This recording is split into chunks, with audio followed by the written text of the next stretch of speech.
I'd like to begin today with a prayer from the UN Environmental Sabbath Program. Please pray with me. We have forgotten who we are. We have alienated ourselves from the unfolding of the cosmos. We have become estranged from the movements of the earth.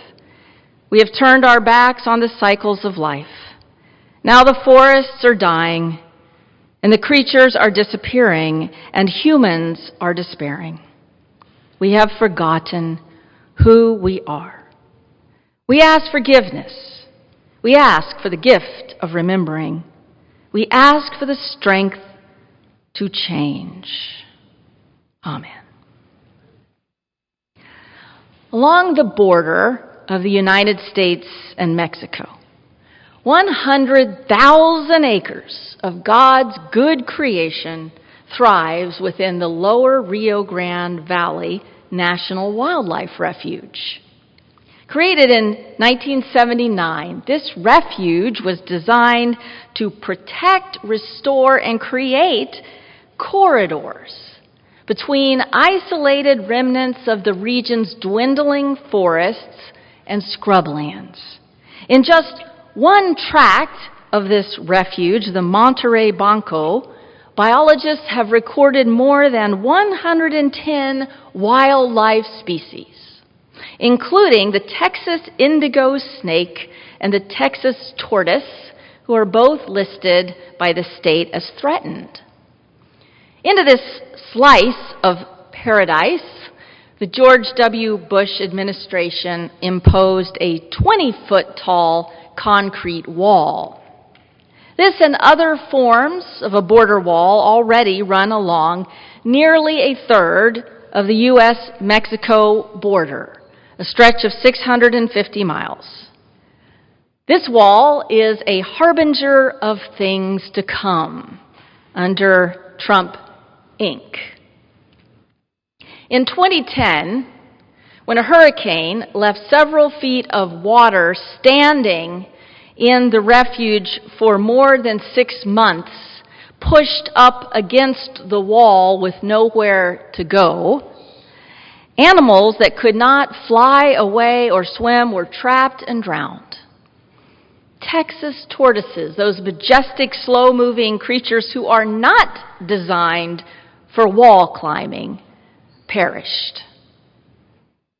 They left behind only their shells as a reminder of their existence.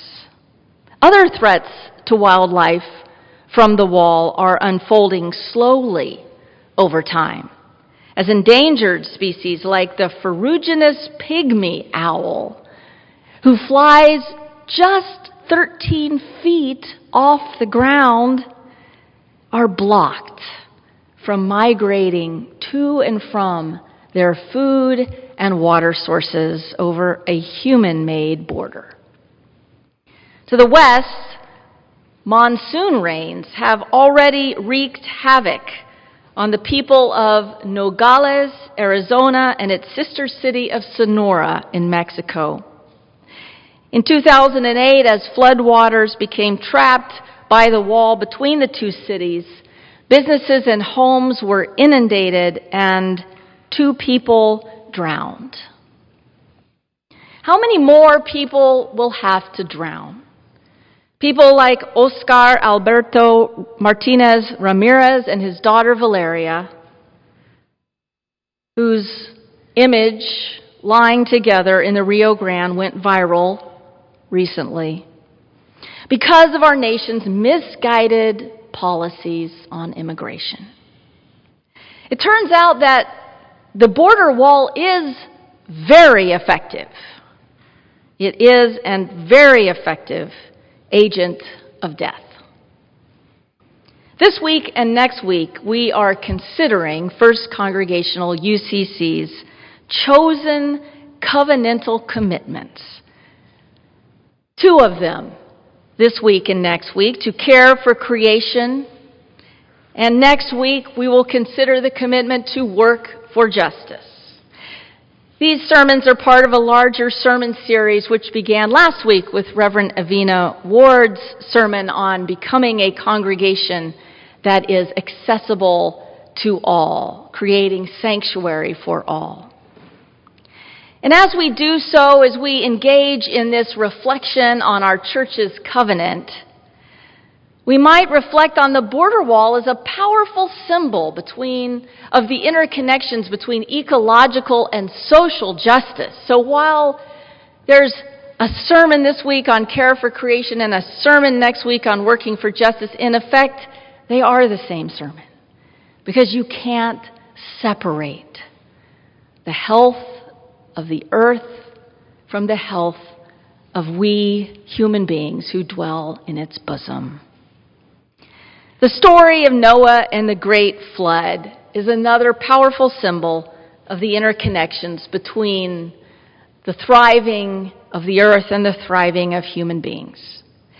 I'd like to take a fresh look at this story of Noah and the flood with you today, because Noah has a message for us that is very relevant and timely as we face our own flood of human-induced ecological devastation, and as we search for hope amid the ruins. We've only read today the end of the story, but as you surely recall, it is filled not with rainbows, which come only at the end, but with horror and grief. In chapter 6 of Genesis, we read, "The Lord saw that the wickedness of humankind was great in the earth, and that every inclination of the thoughts of human hearts was only evil continually. And God was sorry that God had made humankind on the earth, and it grieved God to God's heart." Wally Fajo, an Indigenous Australian writer who reflects on this text, explains, God suffers because this evil violates the sacred, God's sacred earth where God is present. The sorry of God, Fajo says, is the deep hurt God feels because of a deep hurt in the earth. The story of the flood is a climactic moment in that first book of the Bible that comes after a downward spiral of events following God's creation of the very good earth in Genesis 1. The transgression of Adam and Eve leads to the very first murder committed by Cain. And by the 6th chapter of Genesis, the God who once saw that everything was very good now sees that the earth is corrupted or destroyed, to use another translation. And so, at the very beginning of the human story in the Bible, the entire project of God's creation is already in extreme jeopardy. The question that looms over this text is, will life continue? That question, my friends, is our question today. It's the question that no doubt prompted this congregation's choice to include a covenant with creation in its congregational commitments. Will life as we know it on earth continue? The grief God feels in the time of Noah is our grief if we are open to it. As we see the earth being again destroyed at human hands. As we see sea levels rising and know the pain of countless life forms disappearing before our very eyes in what scientists are calling the 6th great extinction cycle, the only one to come at human hands. And in addition, we grieve for the injustices multiplying across the globe as climate changes because of human emission of greenhouse gases. A news story out of Miami, Florida, recently reported that there's something unusual about this current wave of Central American migrants. Most are not from Honduras and El Salvador this time. Most are instead from Guatemala. And immigrant advocates say the main force driving them here is climate change. After years of drought and erosion, the soil in the highlands of Guatemala is hard as rock, and it no longer produces the crops that people need to live. So yes, people are fleeing violence, and yes, they are fleeing persecution, and yes, they are fleeing poverty. But how much of it is caused or intensified by the threat of our changing climate? The famous poet Wendell Berry has written, "It is the destruction of the world in our own lives that drives us half insane, and more than half. To destroy that which we were given in trust, how will we bear it?" he asks. Well, in the flood story, God cannot bear the destruction that God sees. And so God decides to make a clean break, to start over. And so God returns the earth to its original hidden state below the waters, lying in the waters of creation's womb, so that the old may be swept aside to make room for the new. So the story of the flood begins with horror and grief, and yet even at the beginning, there's a thread of hope. That thread of hope is carried on the slender reed of the person of Noah. Noah is waiting to be called into service. According to Walter Brueggemann, the wonderful Old Testament scholar, in his commentary on Genesis, Noah is the bearer of an alternative possibility. God desires to renew the face of the earth, to heal it, and to preserve the biodiversity that God has created. But God doesn't choose to do it alone. God needs Noah to participate in this earth-saving endeavor. So God makes a covenant with Noah.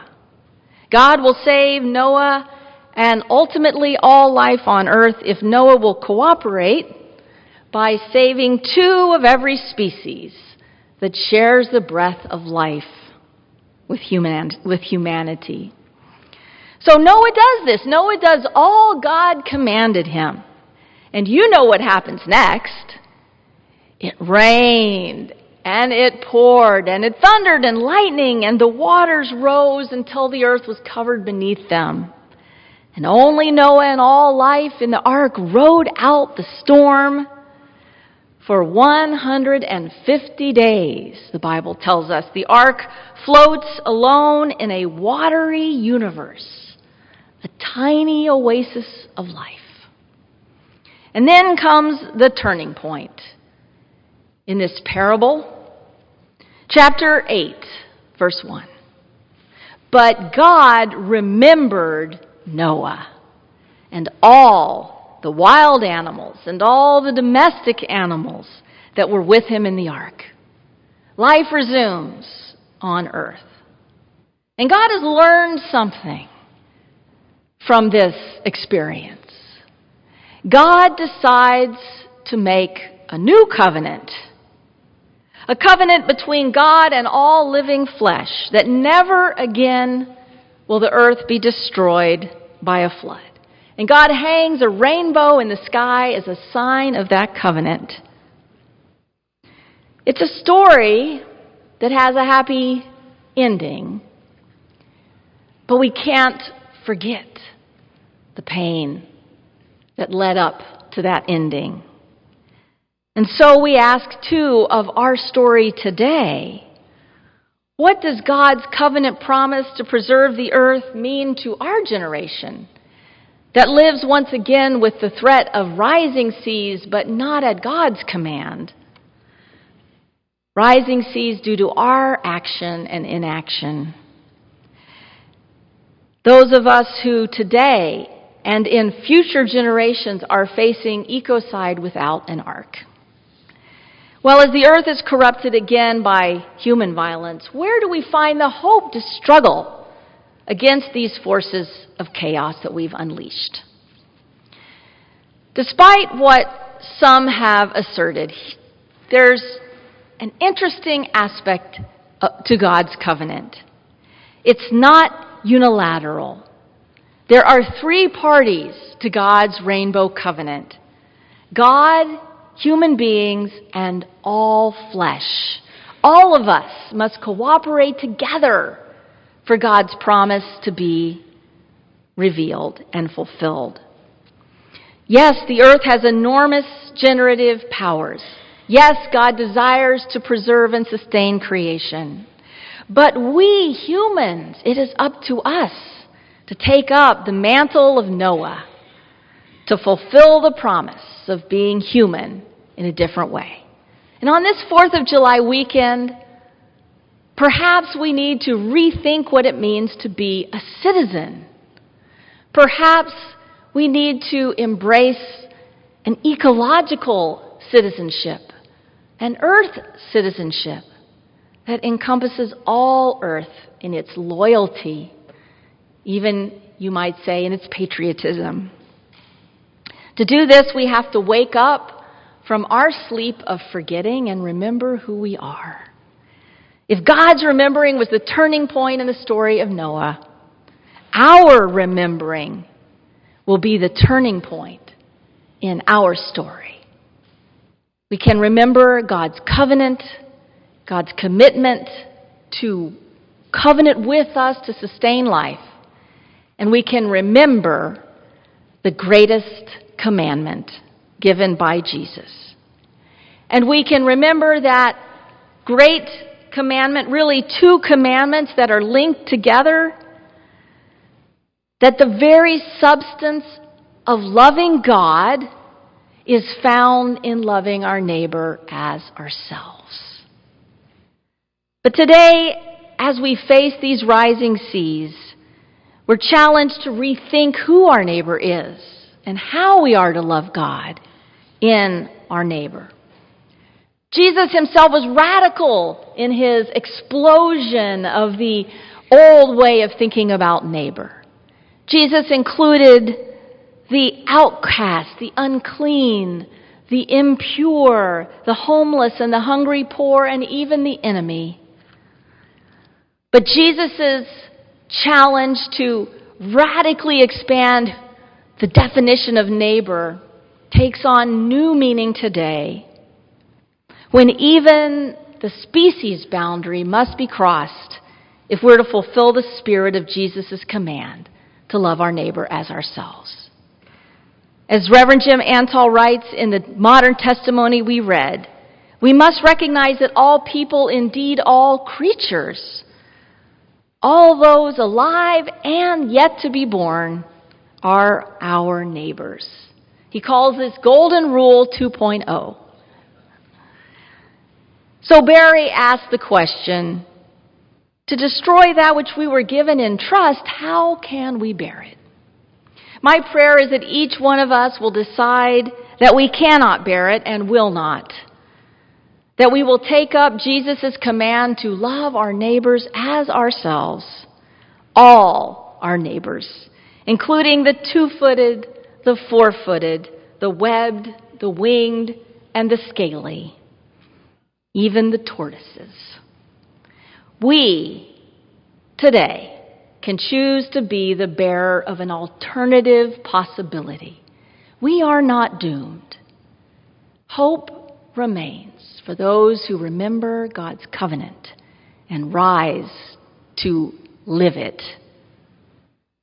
We can be covenant and earth keepers, along with God and all the forces of life on earth which are striving to keep our ark of life afloat.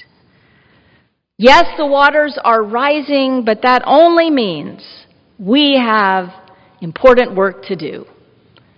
Let's get moving. Amen.